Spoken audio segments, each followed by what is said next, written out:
All right, welcome to block 1 tutorial. This is a pretty simple block. It is just an orange peel made with 3 pieces. So you're going to need your A piece, B1, and B2. And we're going to go ahead and get to work. All right, so for block 1, we need our A, B1, and B2 pattern pieces to make our block. So first I'm going to show you how to cut it out.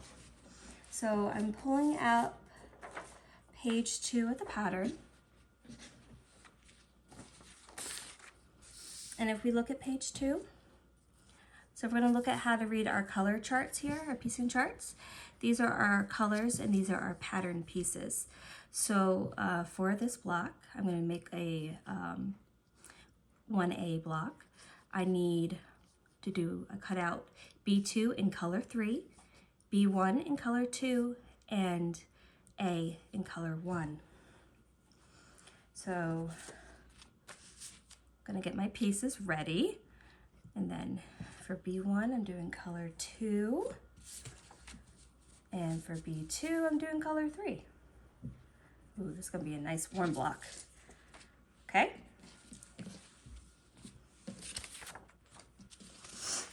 So before you get started, I recommend giving your fabric a nice starchy press. So I'm gonna go ahead and do that real quick. All right, so we are gonna cut out our pattern piece A. And there's a lot of different ways you can cut out curves. If you don't have templates that are like acrylic templates, right? So since we're working with paper templates, you could purchase some plastic template paper, but I just typically just use what I have. One thing you might be wondering about with cutting out this quilt is bias. Yes, there's a warp and a weft weave to our fabric, and that means there's bias.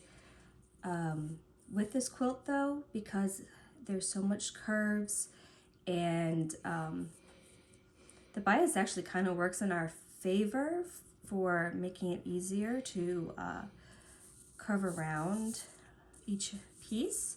So I cut it out like a puzzle piece to get the max use out of my fabric. So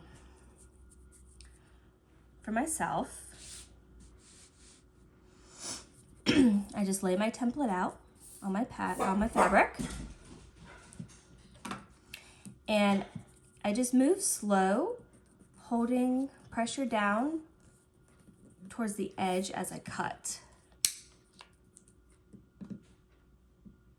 And this helps keep the fabric underneath my template in place.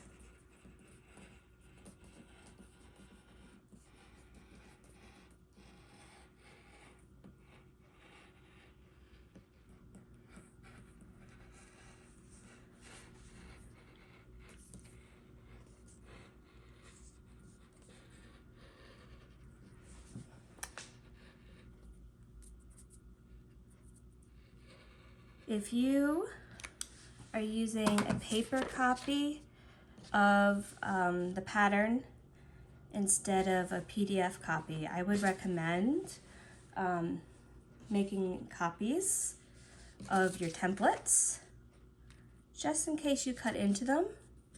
You'll have a backup. So that's piece A. And now I'm going to move on to piece B1.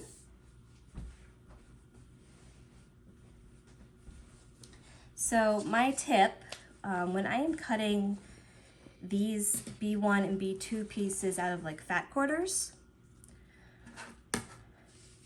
or really you can do the same with a half yard, I try to utilize the corners of my fat quarters. So I'll cut one here, then one over in this corner. and that really maximizes the space in the center for all of the other unique, smaller and rounded shapes. If you were to lay it out and try to cut it like this, you're cutting into the center of your fat quarter, and you're losing a lot of real estate. So I put my pieces in the corners to maximize my space. Now, another thing with our B1 and B2 pieces, they are going to be the outside edges of our patterns. So they're going to get squared up, and we're going to lose roughly 1/4 inch, well, a little less, around the edges. So if my outside edge is not 1000% perfect, I'm okay with that. Like there's a smidgen of overhang over here, I'm just going to let that be. Instead of wasting more fabric to square this up, I just don't really need to. So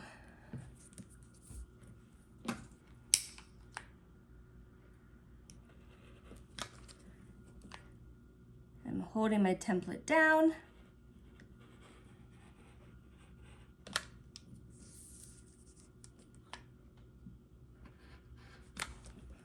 And the safest thing to do is to always be sure to cut away from yourself. I know we all cut a little bit differently. But safety first, guys. And I say this from experience. One time I was not looking at what I was doing and I cut off the tip of my finger and it was awful. Okay, there we go. So that's B1. And then going on to B2. So this is not from a fat quarter. I'm just kind of utilizing my scraps for this sample. So let me show you another trick for cutting out these pieces. So I don't want the salvage in my quilt, although that could be quite cute.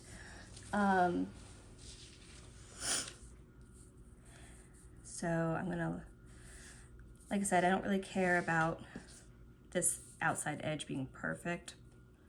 So there's a little bit of overhang of some stuff, but I do want the curved piece as perfect as I can. So what can make this easier is I just take a ruler and I put it over my template. So now I have a nice clean and easy edge that is quick and easy to cut down.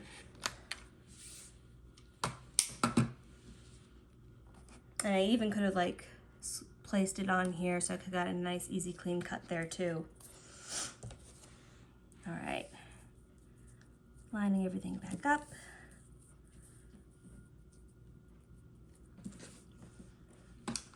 I would say the longest step in putting this quilt together is cutting out all these pieces, because they're not traditional shapes. You can't just put a ruler on top and quickly stack and whack or something. But it's okay. Good things come to those who wait, right? There we go. So that is now cut out, and that was my B2. So if I set this up for you to see. So my A, my B1, and my B2. And these are really just mirrored pieces. So it's okay if you had attached it like this, it'll still be the exact same block, but you just want to make sure that you attach your B1 piece first, because it's actually, they're very much the same pattern piece. It's just our B2 is 1/4 inch longer at each end. That just makes piecing the shape together a lot easier. Okay, let's move on to our machine and we'll get piecing. All right, to begin assembling block 1, on my A and my 2 different B pieces, if you get to your sewing table and you're not sure which one you're supposed to attach first, you can line them up, and you'll see at the 2 ends there's a piece that's about 1/4 inch longer. That is B2. B2 is the bigger one. So I'm going to go ahead and set that aside. You want to always start with B1. All right. And I'm going to start by folding my A piece in half. And I'm just going to be finger pressing at each side. I actually like scratch it a little bit with my nail. And this is how I mark my center of my pattern piece. And then I'm going to do the exact same thing with my B1 piece. So I'm going to line up my ends, find my center. That could have been cut a little bit better, but that's okay. It'll get hidden in the seam. All right, so I have my center. Now, if you've signed up for my newsletter, you'll get my mini curves intro class. It's a very short lesson on 3 different methods for sewing curves. The mini class really focuses on more so the drunkard's path block, which is used in my Mary and Joy pattern. This is an orange peel based pattern really. So it's a little bit different, but there's some good tips there. My only advice would be that if you are going to try those methods, one of the 3 methods I talk about uses glue to piece, or I guess as an alternative to pin. You glue on the edges and then use an iron to set the glue. That is a great method, especially if you've never done curves, but I would not recommend it for this pattern, because this pattern, usually I say like press your seams to the side or press them out. Like I'll give advice in the pattern, but honestly, like whatever you want. You like pressing to the side, press to the side. But I don't say that with this pattern. It does create bulk in some places because of all of these points coming together. So you really want to press your seams open. And if you've glued them, it'd probably be a lot harder to undo that glue after you've sewn and press it open. I could see maybe just a couple of little dots, and that can be where you snip into your seam, and then you could still press it open. But I'm getting off topic. I'm sorry. Just helpful advice. So moving on. The way that I like to piece curves, with drunkard's paths, I don't even use pins. But with orange peels, I find a little bit of pinning to be helpful. So I've lined these up with, I'm going to turn it right sides together so that my 2 middle markings are touching. And I am going to pin.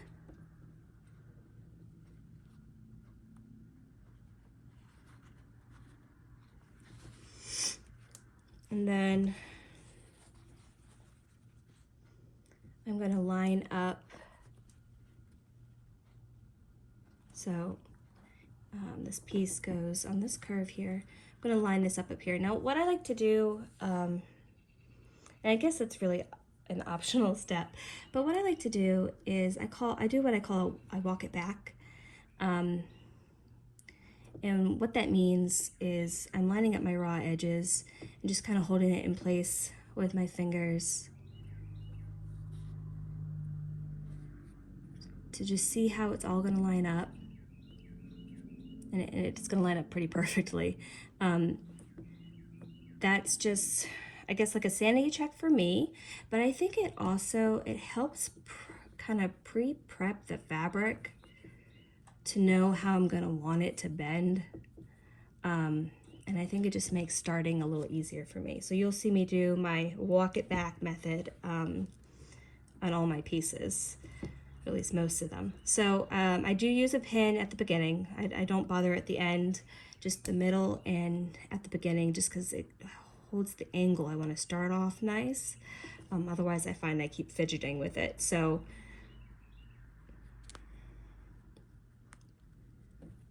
have that in, all right. And now I'm going to sew. So I have my 1/4 inch foot on my machine with a guide bar, and I find that to be really helpful when sewing curves. Just it helps keep my seam consistent. Okay, so I'm going to begin. Take a few stitches, and I do backstitch when sewing these blocks, and this is just a leader for my threads there. I'm just going to line things up. Take a few stitches. I don't want to sew over my pin. This is actually a kind that you can. It's really thin and has a glass head, but I usually take it out beforehand. Better safe than sorry. I don't want a needle breaking into my eyeballs. All right, so have it all lined up. Now, you can see with curves, the hardest part is you don't want to get puckers, right, along your seam line. And there's a few different ways that I avoid that. One of my favorite things about my machine is I do have the knee lift, which I like because I can utilize both my hands and lift my foot with my knee. But you can still do it without a knee lift, with just your foot lift in the back of your machine. Now, a tool you can, if you have, some people love, is called the purple thingy. I don't have one of those, but I do have a stiletto. A friend of mine's dad actually makes these. Isn't that cool? So stiletto. And this is a great tool. It can get in to tight spots to help keep things flat, and I don't have to risk potentially sewing into my finger. So I sew just a little bit at a time, line things up to where I want them, and then I can kind of just use my stiletto, keep this flat. If you don't have a stiletto, that's fine. Use your fingers. I lift more, I think, that way, but so I keep, with my right hand, I'm holding these raw edges together, right? And with my left hand, I'm holding this top fabric. And you don't want to be pulling, you don't want to be stretching your fabric, but I'm just gently keeping it flat as I'm moving, okay?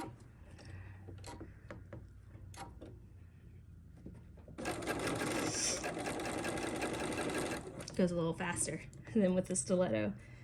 So I like it. That's my favorite way. Got into my center point, so now I'm walking back again, like we talked about, my fabric, my pieces, to make sure it's gonna line up, and it does. Yay.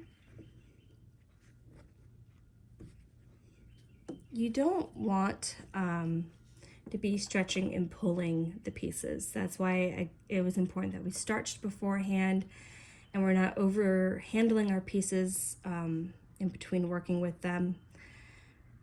But I like to check, with all that said, I like to check about the midpoint of my piece to see how I'm lining up. And there's a few reasons. One, if this is a great, wouldn't you rather, if you have to unpick, only unpick half your block instead of the whole piece? I would. And another reason, if it's like just off, like if it was like 1/8 of an inch off, and I really want that to line up.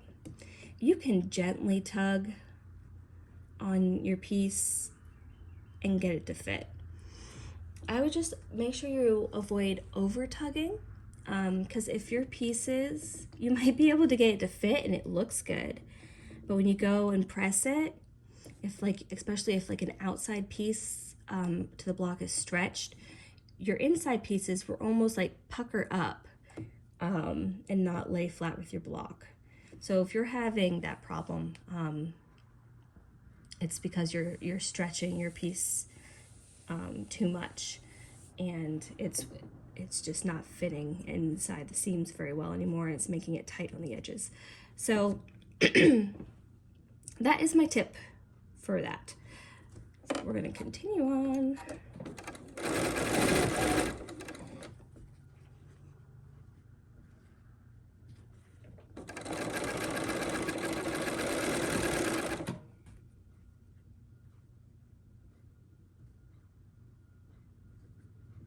Okay.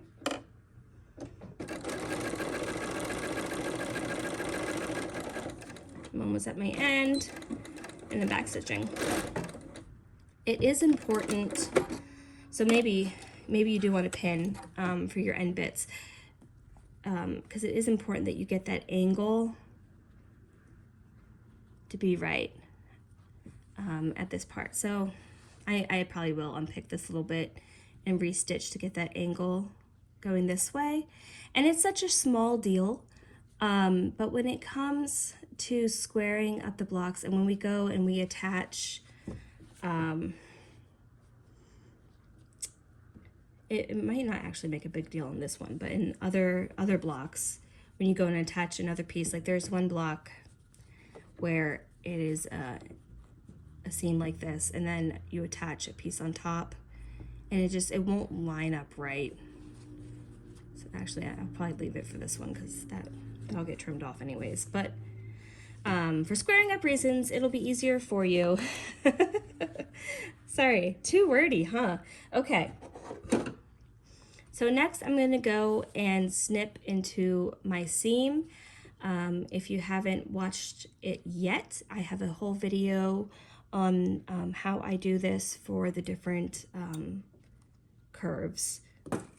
So now that I've snipped into my seam, before I take it over to my iron, I like to finger press my seam open, and I guess really I'm using my nails to scratch it down.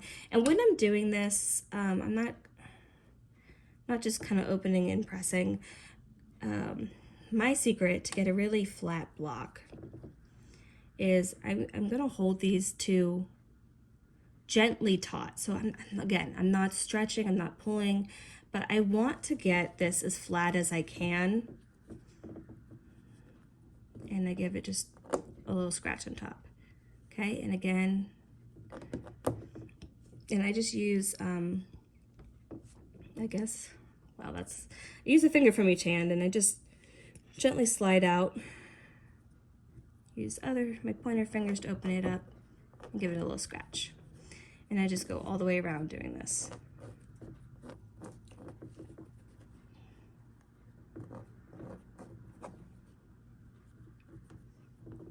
All right, so now I've done that all the way around. I'm gonna take this over to my iron and give it a press. My important rule I have to say about going to the iron, make sure, if maybe you've heard this before and maybe you haven't, but it's a very important rule. Make sure you press and you don't iron. And what I mean by that, if you haven't heard it before, when I go to my iron, I'm gonna take it and just press it down. I am not moving it around on top of my piece. I'm not swaying to the sides. Again, there's a lot of bias in this pattern, and if you do a lot of moving around like that, you could stretch and warp your pieces, and it'll just give you a real headache later when you go to square up and when you go to put your pieces together. All right, so heading over to the iron, and I'm gonna give it a quick press. Okay, so now we have that pressed open, and I still can see my finger press mark for my center of my A template right here. So I don't need to fold that again. But if you've lost it from your ironing, you can just refold. And I line up with my seams ends here and mark my center. Okay.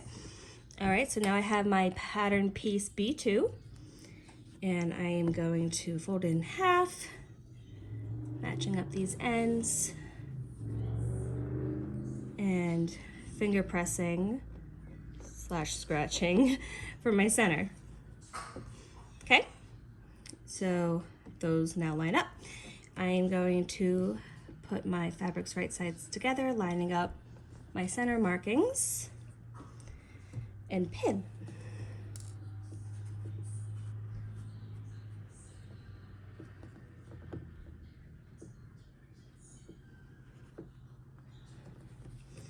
All right, and now I'm also going to pin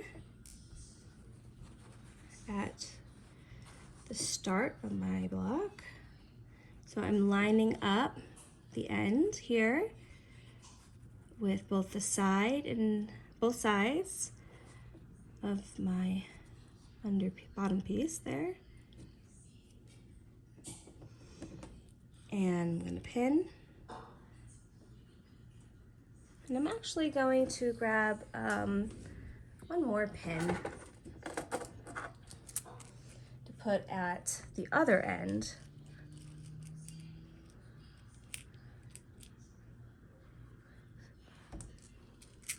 Just to make sure I have everything lined up exactly how I want it. Here we go. So my other end lining up on this side and this side. So I'm making sure I have that correct angle that I want in my piece.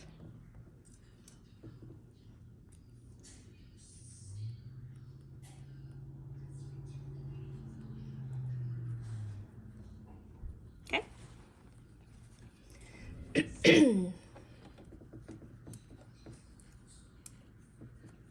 All right. And even though I have it all pinned, I still like to walk it back. Let the fabric kind of see what it needs to do. Again, idea how it's going to fit. Again, this is optional step. It's just what I do. Can really see, plan ahead of time, what kind of ease I need to line everything up. Okay. Make sure this is still in place. Couple of stitches, back stitches, remove my pin. All right, and I'm using my right hand to make sure that my bottom fabric is laying flat, and my top hand to maneuver and keep my top fabric flat, okay?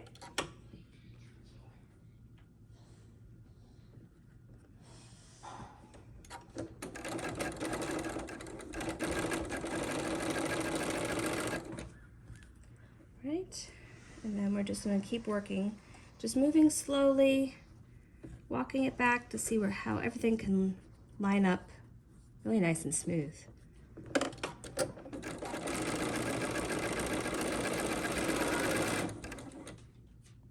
Okay, so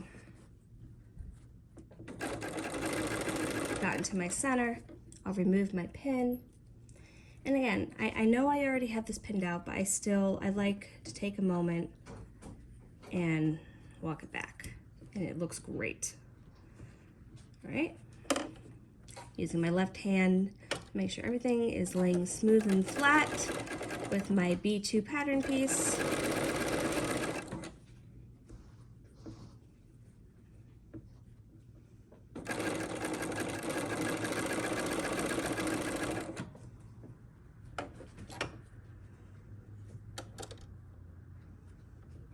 And I think it feels like it gets the hardest at the end. All right, so I'm going to remove my pin, but I do want to go slow here to make sure I'm still getting that angle the way that I need it.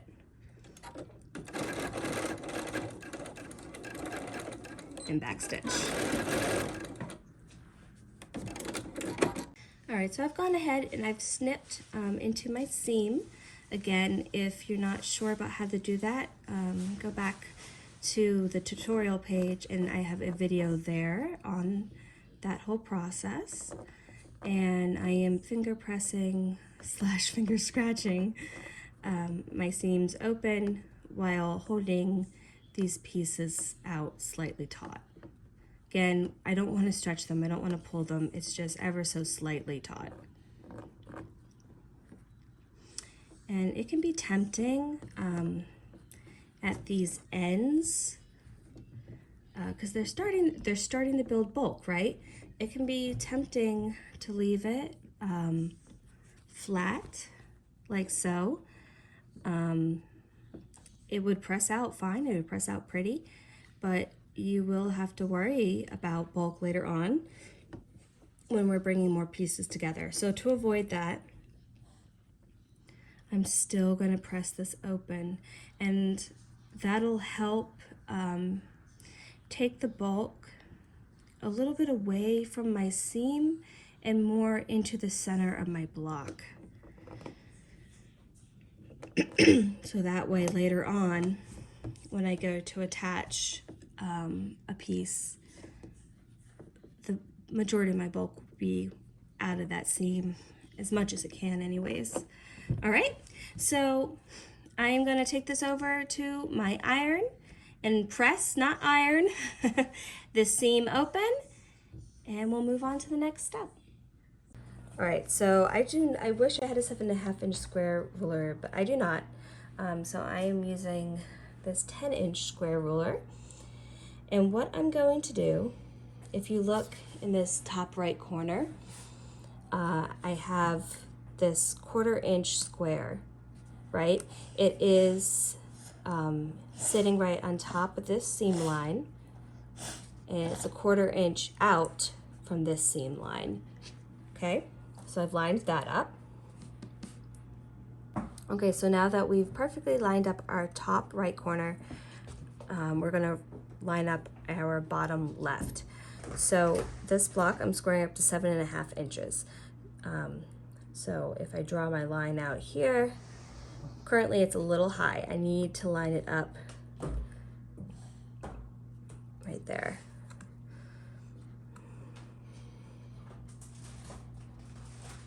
Let's see, 7.5, 7.5.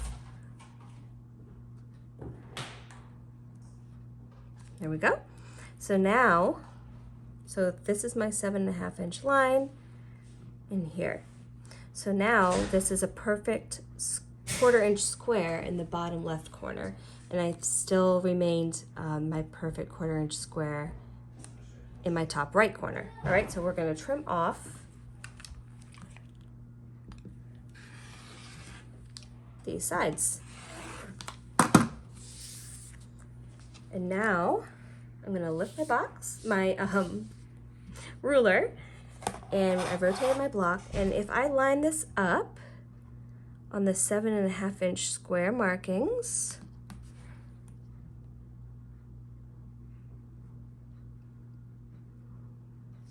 okay, 7.5 inches, and I'm gonna double check that this bottom corner still is at a 1/4 inch square in that corner. Looks pretty good. And I'm gonna double check that I still have that 1/4 inch square in my top, and that looks pretty good. So I'm now safe. This is nice, straight to trim these pieces off. And there we go. Perfect block 1.